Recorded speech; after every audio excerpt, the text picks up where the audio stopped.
Hindi lamang daw si Paolo Avellino ang masugid na nanliligaw kay Kim Chiu kundi maging ang kanyang mami. Pinakilala na nga daw itong si Kim sa ina ng aktor. Ayon sa source, kahit sila na ay parang nanliligaw daw itong si Paolo kay Kim. Ang balita pa, nagpapadala pa raw ng food itong si mami ni Paolo kay Kim Chiu.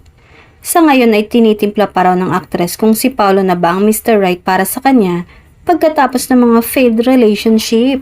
Mukhang botong-boto at aprobado na sa pamilya ni Paolo ang relasyon nila ni Kim.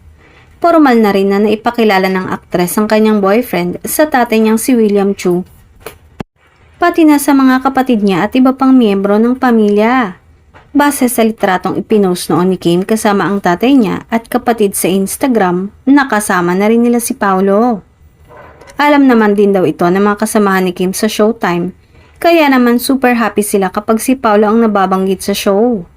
Kinikilig pa umano dahil nga sa totoo ay may alam talaga ang mga ito sa tunay na estado ng relasyon ngayon ng TV host actress sa aktor.